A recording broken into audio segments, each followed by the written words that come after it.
Welcome. I'm Heath Albritton alongside Justin Lee. Yeah, I'm excited to be here. It's going to be good. Kind of get to know us and who we are, how we do business. We're going to talk all things mortgage. We're going to try to cover everything, Justin. So, Loans for homes. Loans for homes.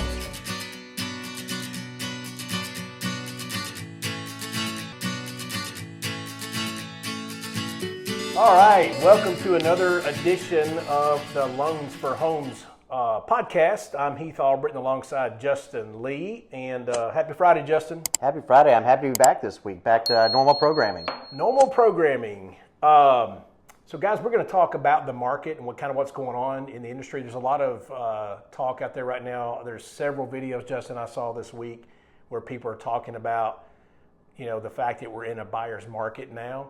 So we'll talk about that a little bit. But also, what's going on with interest rates. We were doing pretty good this week, Justin. We got some good numbers, related to inflation being down, some other things that were really positive. And then last night, as you guys may have saw in the news, Israel threw some bombs over to Iran, and that's caused a little havoc in the market this morning. So we saw rates tick up slightly today from what we have seen this week. So, you're still looking at somewhere in the high sixes. Some other products can get a little bit better than that. Jumbo market, in that upper six range as well.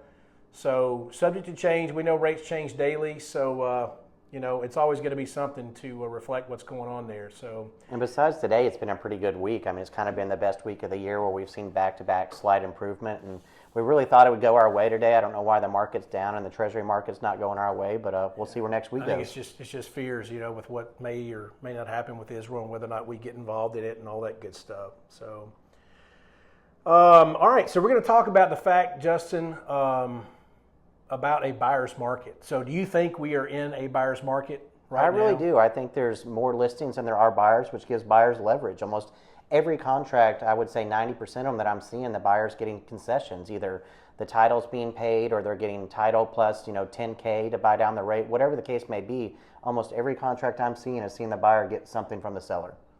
Yeah, and that's something new for us, that from what we've been accustomed to the last few years.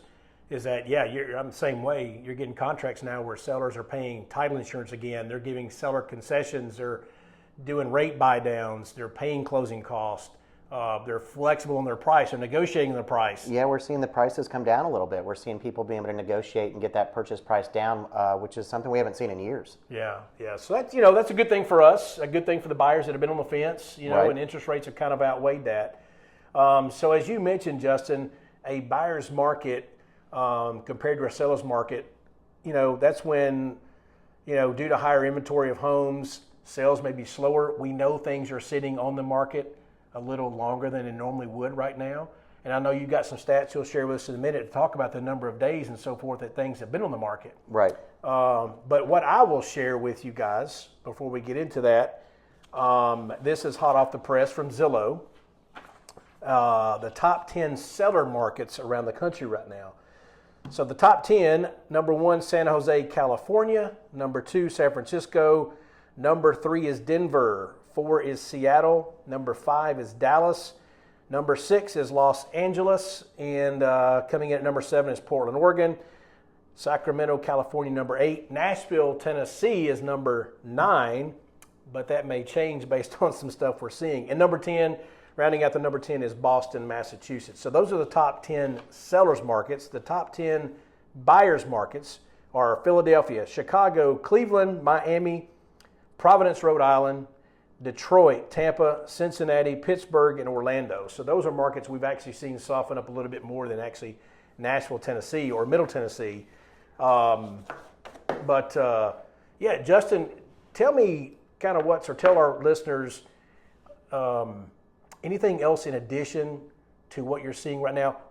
Increased activity. Have you seen some increased activity over the last, say, month or two? I've seen a lot more activity the last 3 weeks as far as buyers coming back into the market. And I think there's several reasons that are dragging people in. One, I think people have gotten more accustomed and acclimated to the higher interest rates and know that we're probably not going to be back down into the 2s and 3s anytime soon. But I also think people notice that now's the time before the Fed cuts again to be able to get in and have some bargaining power. You can find a deal right now. You can get the purchase price lower. You can go in and get your closing costs paid. So I feel like there's a short window to really get out there before the market really heats up and find a better deal and negotiate better as far as your next home. Gotcha. So do you think, in your personal opinion, and it's a personal opinion, do you think the Fed will cut rates this year? And if they do, how do you think that'll affect mortgage rates? I think they're probably going to cut in September. It looks like right now there's about a 60 to 70% chance they cut a quarter in September. And I think they'll do one more in October or November, so that we'll get a total of 50 basis points this year. And then what do you think, how do you think that'll translate over to mortgage rates? Because sometimes it has an effect and sometimes it doesn't, right? I think mortgage rates are going to drop more the second half of the year. I don't think it's going to be a direct correlation with the Fed cut. But I think we could get back down into that 6 to 6.25 range would be a pretty healthy lower rate, and it'd be more stable than we've seen in years past. Gotcha. And don't you feel like, I mean, the current administration, I think they want to improve interest rates. I think they're, that there's just so much on their plate right now with tariffs and everything else going on that it's just, maybe it's taking a back seat to everything else. I agree. I think once they get through these trade deals and kind of get through the tariff negotiations and that comes to a conclusion, that's also going to stabilize mortgage rates. And I think they're really going to try to attack the 10-year. So if we can get the budget bill through, hopefully with a little bit of reduced spending, maybe we'll see some more easement in the rates. Yeah, good point. So what are you telling your customers right now, Justin? If they're asking you, hey, should I buy now? Should I wait? What do you think rates are going to do? I mean, we can get these questions every day, but what are you telling your customers? I'm telling people to buy now because I feel like as it gets busier with rates coming down, they're not going to be able to negotiate as good a deal, and you can always refi in 12 to 24 months. So why not go ahead and buy today, find a good deal, maybe have that 0.5% higher rate, and then you can refinance in 12 to 24 months and get the payment down where you really want it. Now, do you offer your customers any kind of incentive if they refinance with you in the first 2 years or anything like that? Is there a cost savings to them to do that? I mean, we're going to get as cheap as we can, but there's not a direct correlation other than us using whatever title company or we might want. be able to waive our lender fee or something like that. Yeah, we'll get it as low as we can, but it's not a complete free refinance. Make it more attractive. So buy now, because I think we all know that by waiting, the price of the home is going to go up. So what's that swap? You're always going to swap something for another. So if you're going to pay more for the house with a lower rate, are you going to be the same as paying less for the house with a higher rate? Right? As all the realtors say, marry the house, date the rate. Right, because we know if you pay more for the house, well, you're stuck. That's it. You've paid it. Whereas a rate can be refinanced. There's nothing you can do about the sales price of the house after you buy it. Correct. And we're also seeing a lot of people kind of go ahead and buy their home before they sell their current house, since we have a recast on a lot of different loan options. So that way you can do a principal reduction after closing. Right. So so with the market slowing down, Justin, and there's a buyer's market coming out, that can also have an effect, can it not, if somebody's trying to sell their house, if they have to sell their current home to buy the new one? Correct. It makes it a little harder to match up your timelines because it's going to take longer to sell your current home. I think the average days on market's closer to 60 days. So you've kind of got to plan for that. Either go ahead and list your house and get a contract before you find the next house, or you got to be prepared to go ahead and buy before you sell. Right. And I know we've done some episodes, Justin, on bridge loans and things like that where we can bridge the gap. And I've had that question by several people lately, and we've gone through the numbers in great detail with these people.